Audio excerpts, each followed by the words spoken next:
पिता से संबंध बहुत आनंद के साथ लोग बताते हैं आजकल हमसे, भाई साहब हमारे तो हमारे बेटों के साथ बहुत अच्छे संबंध हैं, हम लोग तो साथ बैठ के ले लेते हैं।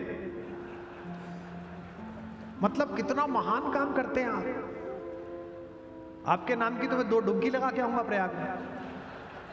हाँ भाई साहब बाहर जाके बच्चा ले, इसलिए हम वहीं ले लेते हैं। कोई आप सत्संग कर रहे हो, कोई उपनिषद बता रहे हो, भजन साथ कर लिया हो, कुछ उसे सिखा दिया हो, हम तो खुद ही ले लेते हैं। लेकिन एक राजा है जो सुबह सुबह बाल बनाते समय एक हल्का सा बाल सफेद देखता है तो जाकर कह देता है अपने गुरुजी से, गुरुजी बेटे का राज्याभिषेक करो, मेरा हो गया बुढ़ापा। राजनेता को सीखना चाहिए राम कथा से। यहां तो तब तक 4 पहियों की कुर्सी पर बैठे रहते हैं जब तक 4 आदमी उठाने ना आ जाएं। बैठेंगे जमी गए, हट ही नहीं रहे हैं भाई। वो दशरथ कह रहे हैं कि एक बाल दिख गया छोड़ो, हम नहीं कर रहे, अब हटाओ, अब ये लड़का करेगा, हम पीछे बैठेंगे। और अचानक पिता ने बुलाकर कहा कि बेटा कोई राजा वाजा नहीं, जंगल जाओ, 14 साल बाद आना। देखो आगरा के लोगों, दृष्टि तय करती है कि सफलता का समय कि असफलता का समय। पूरा विश्व हिटलर के आतंक को darkest hour of the history कह रहा था, लेकिन चर्चिल आया, चर्चिल ने कहा finest hour of the history. यह हमारे इतिहास का सबसे सुनहरा दिन है, हम लड़ेंगे और विश्व को बताएंगे कि हम किसी से नहीं दबते। और लड़ा वो, और हिटलर के आतंक से दुनिया बची। ये राम से सीखा होगा उसने भी, उसके पूर्वजों ने, कहीं ना कहीं से बात पहुंची होगी। क्योंकि अचानक मंगल ध्वनियां बंद हो गई, शहनाई बंद हो गई, मशालों में तेल भरने वाली दासियों ने तेल भरना बंद कर दिया, सुगंधित द्रव्य छिड़कने वालों ने द्रव्य छिड़कने बंद कर दिए। तो कौशल्या जी ने बड़े बेटे को बुलाया कि बेटा क्या हो गया, सेलिब्रेशन क्यों रुक गया? तो ये नहीं कहा राम ने कि मेरा राज्य छीन लिया माता जी, नहीं। एक टिकट कट जाता है तो लोग आत्महत्या पर उतारू हो जाते हैं। भला हुआ मेरी गगरी फूटी, मैं पनिया बरन से छूटी। हाँ, ये राम कथा सीखो, मैं तो खुद ही उदाहरण हूं।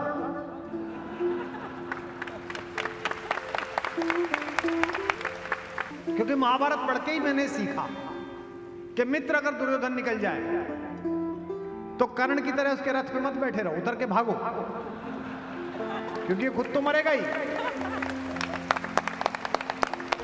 ये तुम्हारे भी रथ का पहिया फंसाएगा कहीं जाके। कौशल्या जी ने पूछा कि बेटा क्या हो गया? तो राम जी ने ये ना कहा राज्य छिन गया।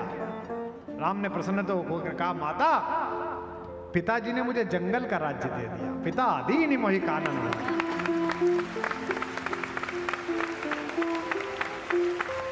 पिता दीन मोहि कानन राजू, जहां सब भांति मोरी बड़ काजू। All the biggest opportunities are waiting for me. सारी बड़ी बड़ी सफलताएं मेरी प्रतीक्षा कर रही हैं। और मां भी कैसी मां है साहब, राम जैसा लड़का हो और वो क्या कहती है कि बेटा अगर पिता अकेले तुझे आज्ञा देते तो मैं तुझे रोक लेती है, लेकिन तू सौभाग्यशाली है कि माँ और पिता दोनों की इच्छा एक ही वनवास में पूरी कर रहा है। जो पित मात कहो वन जाना, तो कानन शत अवध समाना, तो जंगल 100 अयोध्याओं के समान है। कौशल्या ने राम को वन भेजा तो कहा कि तेरी सब रक्षा करें हे राम। वरुण रक्षा करे, अग्नि रक्षा करे। हे अग्निदेव रघुनंदन को शीतल होकर के छूना तुम, हे वरुण देव कर कृपा इसे जल में मत कभी डुबो ना तुम। हे वन देवी रक्षा करना तुम मेरे सुत की शूलों से, दिक्पाल बचाना उसे सदा प्रत्येक मार्ग से भूलों से। और आखिरी 2 पंक्ति जो बोलती हैं माता वाल्मीकि रामायण में, मेरे बहुत प्रिय बालक ने, अनुपम प्रियदर्शी ने इसका अनुवाद किया हिंदी में, क्या बढ़िया पंक्ति है। हे राम अभय होकर जाओ, सौभाग्य सदा संरक्षक हो, जिसकी रक्षा में तुम रत हो वह धर्म तुम्हारा रक्षक, धर्म तुम्हारी रक्षा। जिस धर्म की तुम रक्षा करो वह धर्म तुम्हारा रक्षा। ऐसा भाई मिलना दुर्लभ है। दुनिया में बड़े से बड़े आदमी की परछाई काली होती है, राष्ट्रपति महोदया भी चलें तो काली परछाई पीछे पड़ेगी, प्रधानमंत्री जी चलें तो भी पीछे काली परछाई होगी, संत चलें तो भी पीछे परछाई होगी। अगली पंक्ति पर हम लक्ष्मण जी का जय घोष करेंगे मेरी एक बात पर, दुनिया में अकेले मेरे राम थे जिनकी परछाई गोरी थी, उजली थी। राम जब भी चले लक्ष्मण जैसा उजली परछाई के व्यक्ति उनके पीछे पीछे चला। 12 से निज हितपति जानी, लक्ष्मण राम चरण रति मानी। लक्ष्मण ने सुमित्रा माता से पूछा कि मैया भैया जंगल जा रहे हैं, मैं जाऊं या ना जाऊं? उन्होंने पूछा मुझसे क्यों पूछने आया है? तो लक्ष्मण ने कहा आप मां हो, पिताजी तो इस अवस्था में है नहीं वो कुछ बोले शोक में, आप ही बताओ कैसी मां रही होगी सुमित्रा? मां कहती है बेटा तुझे भ्रम है कि मैं तेरी मां हूं, मैं तो इस जन्म की तेरी मां हूं।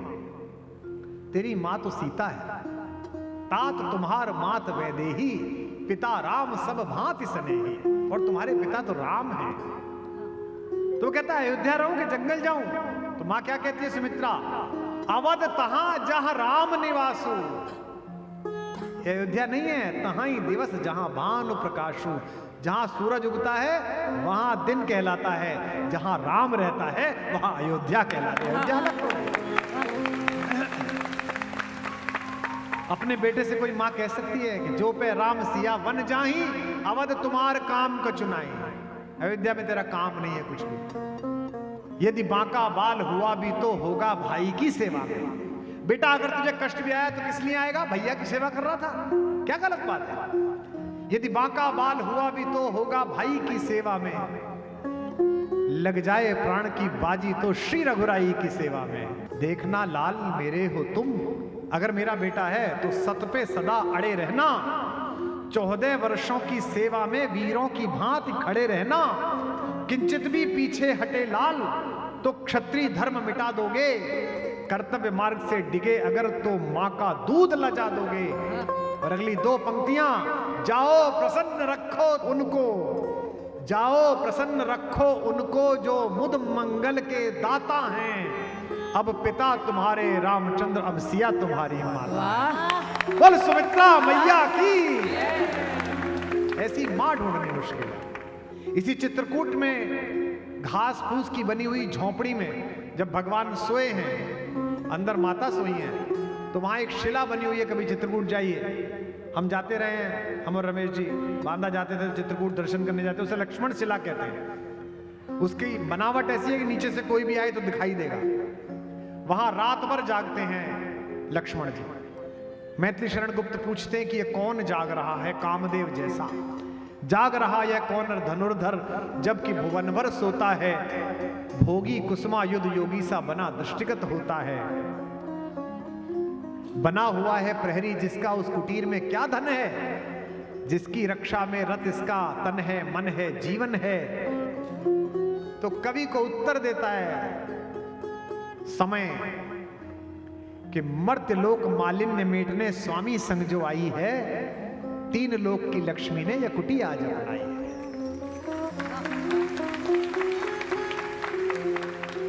हमारे यहाँ एक कहानी आती है कि जब चारों बच्चे पैदा हुए तो लोगों में बड़ा उत्साह जमा कि बच्चों को देखें, दर्शन करें। राम पृथ्वी पर आए थे, लक्ष्मण पृथ्वी पर आए, भरत पृथ्वी पे आए। जब हमारे सेलिब्रिटीज के बच्चों के पीछे 100 कैमरे भागते हैं तो राम का तो कितना उत्साह रहा होगा। तो पूरी अयोध्या ने कहा कि महाराज बच्चों के दर्शन तो करा दीजिए। तो छठी के बाद, षष्ठी के बाद आयोजन किया गया युवराज दर्शन का। चारों बच्चे तब तक एक ही पलंग पे सोते थे 6 दिन। माएं खड़ी रहती थी, बारी बारी से दासियां सेवा करती रहती थी। तो सोने के पालने बिछाए गए, उनमें चारों बच्चों को लिटाया गया। दर्शन का समय प्रारंभ हुआ। जैसे आज आप पधारे यहां, ऐसे ही अयोध्या का जनसमाज आने लगा देखने के लिए कि चलो दर्शन पाते हैं। अचानक लक्ष्मण जी ने रोना शुरू कर दिया और इतना ज्यादा रोना शुरू कर दिया कि वो चुप ही ना। राज्य वैद्यों ने दवाई दी, चुप नहीं हुए। ज्योतिषियों ने पंचांग देखा, चुप नहीं हुए। किसी भी प्रकार से चुप ना हो पाए। हमारा एक कवि है ज्ञान आकुल, उसने उसका अनुवाद किया इस घटना का। आप सब भी सुनिएगा, लक्ष्मण क्यों रोए फिर क्यों चुप हुए, सुनिएगा। कि पालने में लखन व राम जी लिटाए गए, पालने में लखन व राम जी लिटाए गए, लेटते ही करुणा सदन चुप हो गए, लेटते ही करुणा सदन चुप हो गए, लेटते ही करुणा सदन चुप हो गए। पालने में लखन व राम जी लिटाए गए, लेटते ही करुणा सदन चुप हो गए, लेटते ही करुणा सदन चुप हो गए, लेटते ही करुणा सदन चुप हो गए। किंतु लक्ष्मण कुछ ऐसा तेज रोए, जिन्हें रोता देख धरती गगन चुप हो गए, रोता देख धरती गगन चुप हो गए, रोता देख धरती गगन चुप हो गए। राजवैद्य आए कोई रोग ना बता सके, तो ज्योतिषी भी करके यतन चुप हो गए, ज्योतिषी भी करके यतन चुप हो गए, ज्योतिषी भी करके यतन चुप हो गए। गुरु ने उठाया, आप भी उठाइए, गुरु ने उठाया और लखन को राम के चरण में लिटाया, तो लखन चुप हो गए, चरण में लिटाया तो लखन चुप हो गए, चरण में लिटाया तो लखन चुप हो गए, चरण में लिटाया तो लखन चुप हो गए, चरण में लिटाया। बोल लखन लाल की। यह भातृ प्रेम तोड़ने की योजनाबद्ध कोशिश है। बुरा मत मानना जो महिलाएं आज यहाँ सीरियल का लोभ छोड़ के पधारी हैं। सारे सीरियस में तुम्हें क्या दिखा रहे हैं? एक पुरुष है, दोनों बहनों से विवाह कर चुका है, एक महिला है, दोनों भाइयों से विवाह कर चुकी है, घर में संघर्ष चल रहा है। क्या कोई घर ऐसा है भारत में? 1 लाख लोगों के सैंपल में भी एक घर ऐसा है? नहीं है। लेकिन ऐसा घर दिखा दिया अगर जिसमें राम है, भरत है, लक्ष्मण है, तो पारिवारिक शुचिता बच जाएगी। और पश्चिम का केवल एक ही षड्यंत्र है, भारत के लोगों, तुम्हारा सोना चला गया, तुम्हारी चांदी चली गई, कोहिनूर चला गया, तुम्हारे कोहिनूर जैसे लड़के चले गए गूगल में, अमेरिका में। एक चीज बची है तुम्हारे पास, परिवार और संस्कार। ये आखिरी टूटी और तुम समाप्त। इसके बाद फिर ना बचोगे दोबारा, जैसे 1000 साल ना बचे थे। इसे बचाना है तो जो हम कर रहे हैं ऐसा कराते रहो, सुनते रहो, सुनाते रहो, अपनी पीढ़ियों को बुलाते रहो। बताओ इस कथा का प्रतीक शास्त्र कि इसमें उर्मिला जैसी एक मां भी है। सीता जी तो फिर भी अपने पति के साथ हैं, उर्मिला तो पति के साथ भी नहीं है, उनसे तो पूछा भी नहीं है।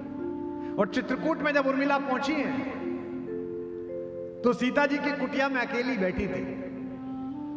सीता जी को लगा कि लक्ष्मण को और उर्मिला को मिलना चाहिए, लेकिन लक्ष्मण इतने अनुशासित हैं कि भैया को 1 सेकंड छोड़ते नहीं है।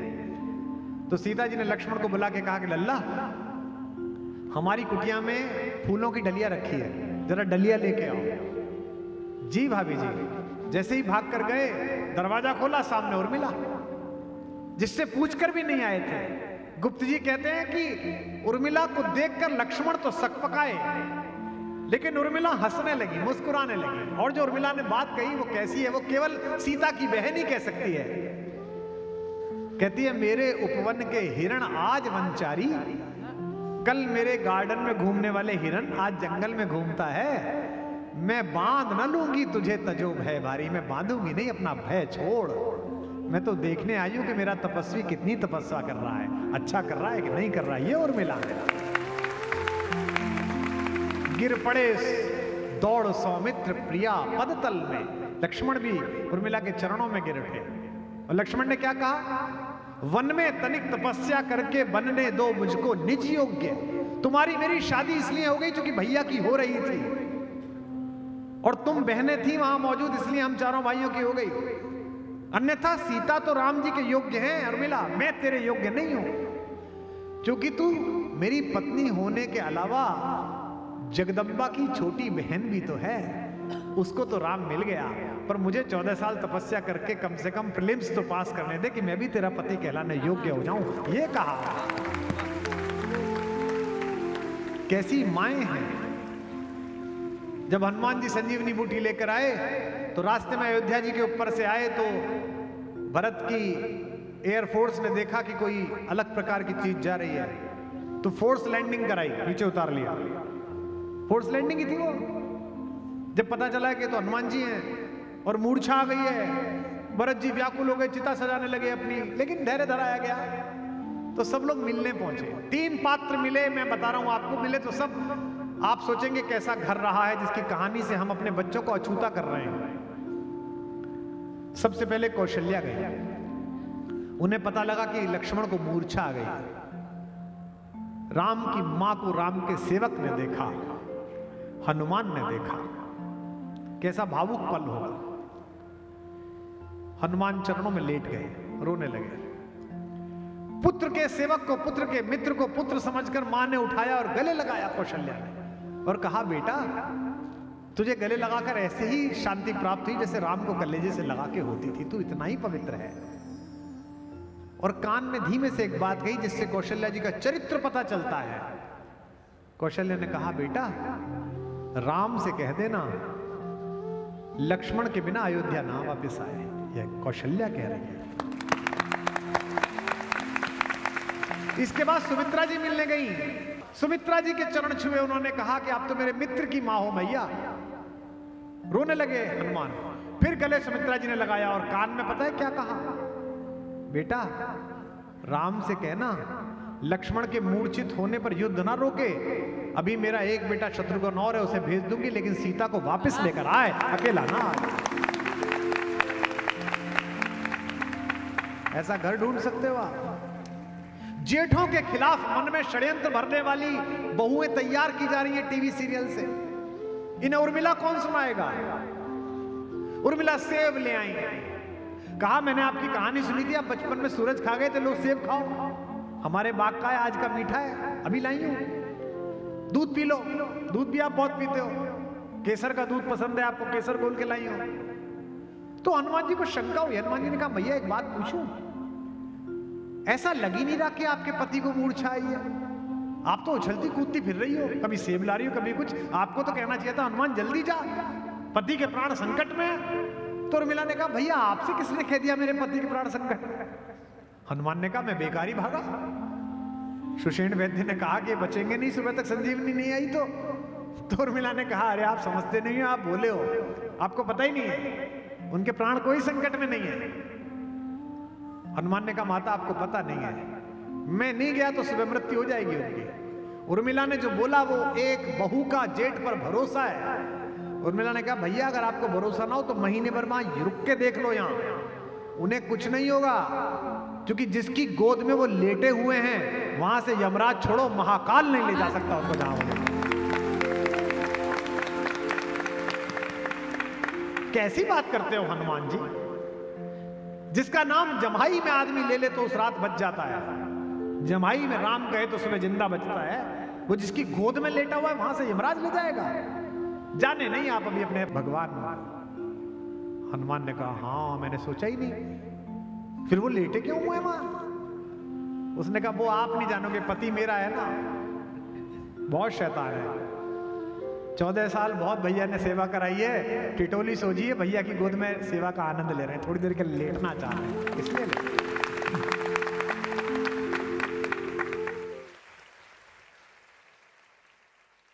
आराम हो जहां चिट्टपिटीन माता मंदिर में भगवान ने आराधना की और यह शोध से पुष्ट हुआ कि वहां का जो शिवलिंग है वो स्वयं भगवान ने अपने हाथों से स्थापित किया।